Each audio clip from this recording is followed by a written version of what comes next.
안녕하십니까, 알림이 황희두입니다. 어제 이재명 대표가 검찰 조사 13시간 만에 마치고 나왔습니다. 지금 검찰은 목표를 정해놓고 사실을 꿰맞추고 가고 있다, 이런 비판이 나왔는데요. 최근 민주당에선 김용 재판에 자신이 없으니까 압수수색으로 여론몰이하는 거다, 이재명 대표 선대위 관계자들의 주거지 압색까지 벌이니까 이런 말이 나오는 거고요. 다짜고짜 압수수색부터 한 이유가 뭐냐? 민주당 검찰 독재 정치 탄압 대책위에선 이렇게 반발하고 나섰습니다. 그래도 다행인 건 이재명 대표의 측근이 1심에서 무죄를 받았다는 사실인데요. 김남준 정무부실장이 보궐선거 과정에서 허위사실을 공표했다며 기소가 됐는데 이에 대해 무죄를 선고받은 겁니다. 국힘 윤영선 후보에 대해 가짜 개양 사람이다, 검사는 이걸 두고 허위사실 유포했다고 주장했지만 이를 사실적시로 볼 순 없다, 이렇게 판단했던 거고요. 이러니 네이버 댓글에서조차 천공 몰랐다, 장모는 누구한테 10원 한 장 피해 안 줬다, 이건 허위 공표 아니냐, 사필 규정이다, 이런 반응들이 이어지고 있습니다. 검찰의 편향적인 행보를 지적하는 목소리도 점점 더 커지고 있고요.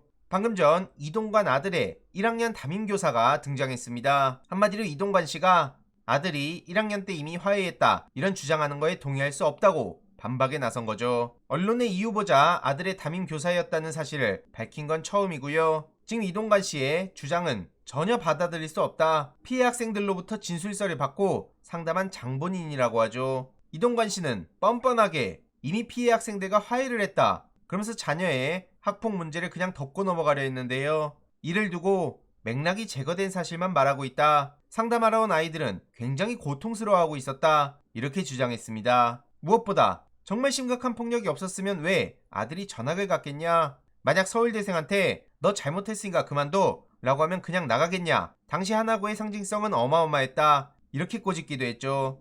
뒤늦게 언론 인터뷰에 응한 이유에 대해선 존재의 이유를 증명하기 위해서다, 이동관 해명대로라면 당시 진술서 받고 상담을 한 교사 본인은 뭐가 되는 거냐, 이건 일방적 주장이 아니라 객관적 사실이라고도 반박했습니다. 그래서 이동관 입장문이 이렇게 수정돼야 된다고 지적했는데요. 한마디로 생기부에 학폭 사실이 기재되지 않는 은혜를 입었다는 거죠. 이에 실시간으로 어떻게 저런 사람이 방통위원장이 되냐, 담임교사 응원한다, 용기 있는 발언이다, 이제 이 선생님도 빨갱이 간첩으로 몰리지 않겠냐, 이런 반응들이 나오고 있고요. 이동관 씨의 문제는 이뿐만이 아닙니다. 계속 말씀드리는 사이버 심리전, 명진 스님을 비방하라는 얘기라든지 지금 숱한 의혹에 대해서도 못 봤다, 알지 못한다, 자료 못 준다, 이렇게 오리발만 내밀고 있습니다. 언론 장악, 배우자 인사청탁, 아들 학교 폭력 무마, 재산 형성 과정, 문제가 지금 한둘이 아닌데요. 그저 이런 문제들에 대해서 자기가 적폐청산 수사에서 살아남을 수 있었겠냐, 이런 얘기로 얼렁뚱땅 넘어가려 하고 있죠. 그러나 그가 살아남은 건 혐의가 없어서가 아니라 수사가 미완에 그쳐서라는 지적도 나오고 있고요. 앞서 말씀드렸듯이 배우자, 자녀 재산 형성 과정에 대해서도 사생활 타령하는 게 말이 됩니까?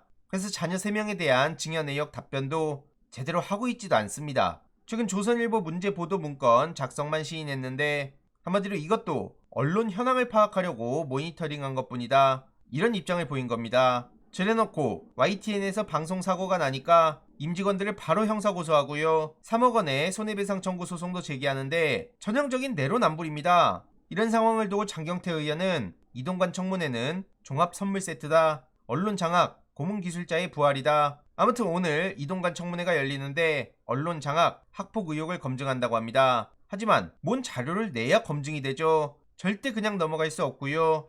이해로도 최근 윤석열 대통령이 정현주 방심위원장을 해촉했죠. 이에 민주당에서는 대통령이 곧 법이고 정의란 말이냐, 5년짜리 정권이 겁이 없어도 너무 없다, 윤석열의 말을 그대로 돌려주고 있습니다. 이 또한 계속 소식 전해드릴 예정이고요. 오늘은 김대중 전 대통령의 14주기 추도식이 있는 날입니다. 이에 민주주의가 후퇴하고 있다, 김대중 정신과 가치가 제대로 계승되지 못하고 민주주의가 후퇴했다며 마음가짐을 따르겠다는 입장을 민주당이 전했습니다. 헌정사상 최초의 평화적, 수평적 정권교체, IMF 외환위기 극복, 복지국가와 IT 강국의 기틀 마련, 남북관계 획기적 진전, 한일관계 정상화 등 이런 윤석열 대통령이 아무렇게나 언급하고 가져다 쓸 수 있는 얘기들이 아니고요. 저런 헛소리들 도대체 언제까지 봐야 되나 싶습니다. 아무쪼록 김대중 정신 잊지 않도록 저도 계속 공부하고 녹연해서 소식 전해드리도록 하겠습니다. 이번 내용도 유익했다면 구독, 좋아요, 알림 설정, 멤버십 가입 정말 큰 힘이 된다는 점 말씀드리고 싶습니다. 주위에 널리 공유 부탁드립니다.